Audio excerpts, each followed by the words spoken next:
Jacob looked at his phone, thought about something for a few seconds, and then put it away in his backpack. His nose was in the high school English test bank. Jacob and his batchmates were taking university-level English courses, but Jacob was doing high school English questions. Due to the small size of this course, Jacob shared this class with only one of his roommates, and the other two weren't taking this class at all. The schedule for their sophomore year was always packed, and the library was always crammed with students who always had their noses in their books. After spending another hour on the test bank, Jacob shoved the book in his backpack, checked for his cell phone and wallet, and left the classroom. He had to reach Sophie's house by 5 o'clock in the evening. Jacob was even more anxious than the other day when he was picked up by the shiny black limousine, which ended up with him spending an entire day with the Dragon King and his family. He arrived at their house and rang the doorbell. It was Helen who opened the door. She was wearing an apron and her hair was tied up in a bun. Her hands were wet and the water dripped onto the foyer floor. She was obviously busy in the kitchen. "So early?" She let Jacob in and smiled. "Sophie isn't back from school yet?" Jacob entered and asked. He was a bit embarrassed about being early. He lacked the experience of being a tutor as it was his first time, but then again he was also inexperienced in being a son-in-law, so no matter what he did, he would always be conscious or embarrassed. "No, her Uncle Kenneth, my husband's third youngest brother, is picking her up because her dad is working late today," she answered, as if Jacob was already a member of the family.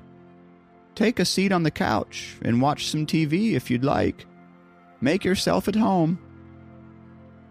Jacob opened his backpack and put the study material for Sophie on the coffee table, and after thinking something for a few seconds, he turned to Helen and said, "Why don't I give you a hand in the kitchen?"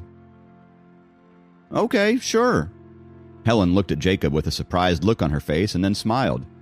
"Come along, then." Jacob rolled up his sleeves and went into the kitchen with her.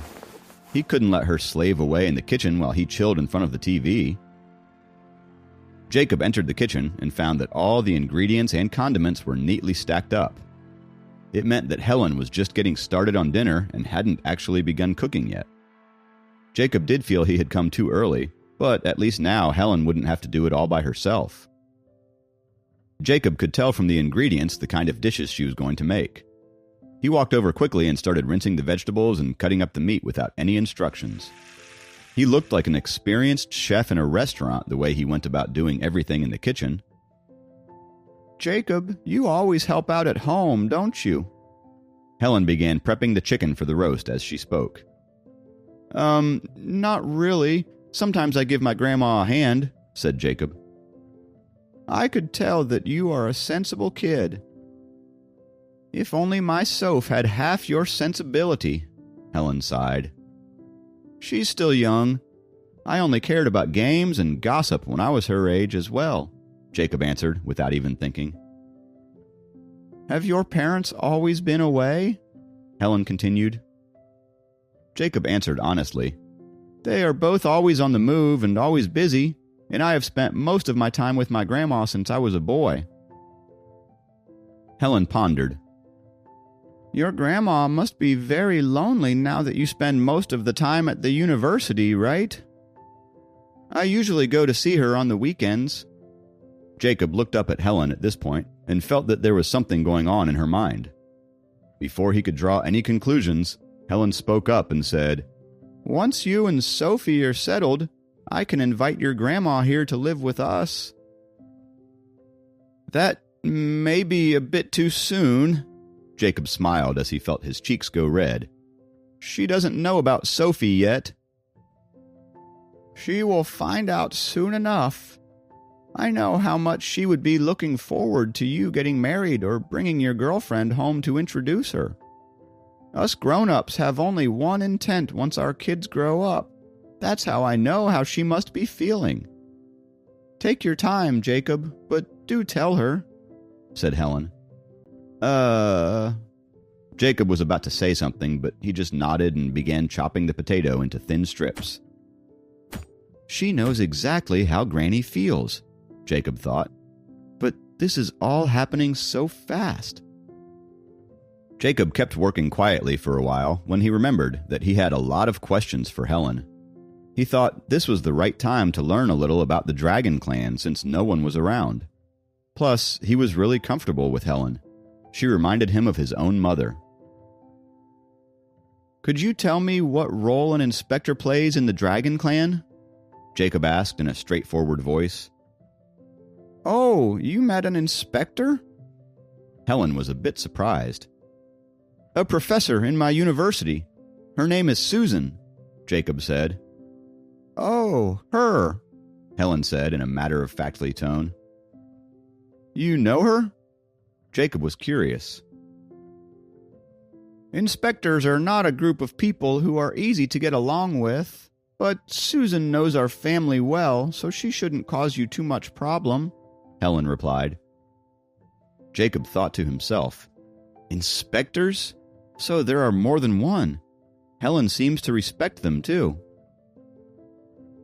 Helen saw the curious look on Jacob's face and continued. "The inspectors are a group of authorized figures of the Dragon Clan who are in charge of supervising the internal events of the clan. They have the right to handle the matter themselves before reporting them to the higher authorities, as long as they have evidence of the crime." "Wow, they seem pretty dangerous, like the king's knights when there were emperors ruling different countries," said Jacob. "Don't underestimate them. Many of them are above the heavenly level in the clan. Elder Liam is already a master of the North Atlantic Dragon region, but even 2 Elder Liams wouldn't even be able to defeat Susan," Helen went on. Jacob didn't have a definite concept of a dragon's power, and neither did he know what their battles would be like. But Susan's power would probably be a lot stronger than he could ever imagine. Jacob had made up his mind about Susan being a dangerous person and that he should never be near her again. "How did she know about my identity?" asked Jacob. "The fact is that we all have our auras. You are at a very low level to sense your aura, let alone sense someone else's aura. But Susan Suhan is an extraordinary inspector of the Dragon Clan. She can certainly see through you because she can read auras," Helen explained patiently. "Can't I hide my aura?" Jacob asked immediately. "You can, but if the person is much stronger than you, they can still see it," Helen said as if she knew exactly what was on Jacob's mind. She continued, "But don't worry, we are not allowed to kill each other within the Dragon Clan. Susan won't hurt you as long as she recognizes your legal identity. She would even protect you.